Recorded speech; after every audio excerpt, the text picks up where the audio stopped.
Douaneau pour le groupe de l'Union centriste. Merci Monsieur le Président, Monsieur le Premier ministre, Mesdames, Messieurs les ministres. Ma question s'adresse à Adrien Taquet, secrétaire d'État auprès du ministre de la Santé et des Solidarités. Le 30 janvier dernier, l'Assemblée nationale examinait la proposition de loi de notre collègue député UDI Agir, Guy Bricout, visant à allonger le congé de deuil après le décès d'un enfant. Le texte adopté était nettement en retrait des ambitions initiales de l'auteur. Et il a suscité du coup une émotion bien légitime des parents concernés, une émotion aussi de la part des partenaires sociaux, de l'opinion publique en général et du gouvernement pour finir.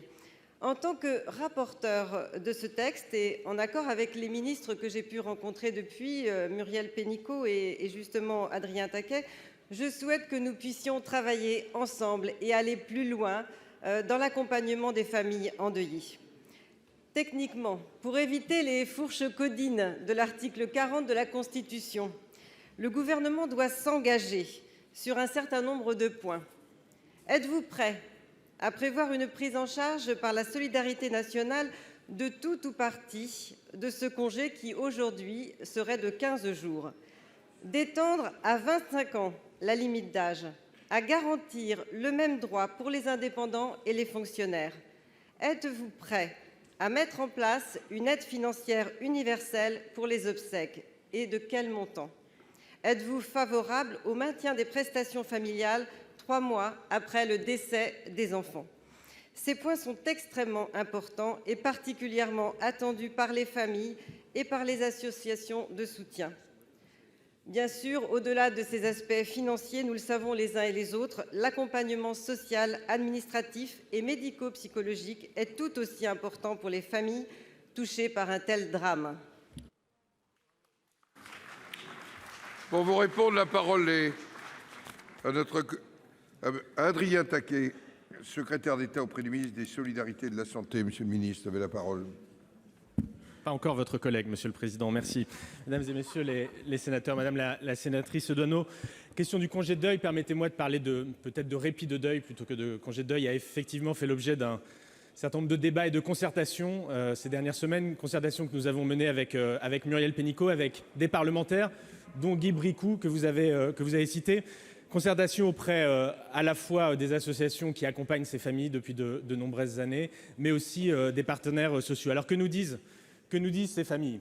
Que oui, la question de la durée de ce répit de deuil est un sujet important, qu'il faut l'allonger à 12 ou à 15 jours. Et Madame la sénatrice, l'État, à cet égard, prendra ses responsabilités. Mais elles nous disent que la question du délai n'est pas la seule question et qu'il s'agit bien de mettre en place, de bâtir ensemble un véritable accompagnement de ces familles. Un accompagnement financier avec la mise en place d'une prestation universelle pour permettre à ces familles notamment de faire face aux frais d'obsèques. La question que vous avez citée de la prolongation d'un certain nombre d'allocations qui ne doivent plus s'arrêter du jour au lendemain, et encore un accompagnement psychologique à la fois pour les parents, mais également pour les frères et les sœurs. Nous avons l'occasion, Madame la sénatrice, avec vous, avec cette Assemblée, la nation tout entière, de bâtir un véritable accompagnement global pour ces familles et qui peut faire véritablement office de modèle en Europe.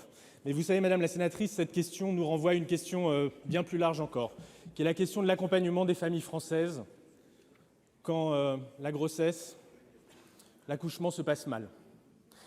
Je termine 6 mois de rencontres avec les familles de France aux 4 coins du territoire. Et le mot qui est le plus revenu dans ces rencontres, c'est celui de solitude. Les femmes se sentent seules. Elles se sentent seules pendant la grossesse, quand la grossesse se passe mal, notamment quand il y a un risque de prématurité. Elles se sentent seules face à une fausse couche. Elles se sentent seules face au risque postpartum. Elles se sentent seules quand leur mari doit retourner travailler au bout de 11 jours. Madame la sénatrice, nous avons l'occasion de briser un certain nombre de tabous et de bâtir une véritable politique d'accompagnement pour les familles de France. C'est tout l'objet du projet des 1000 jours qui donnera l'occasion à des annonces d'ici l'été. Je vous remercie.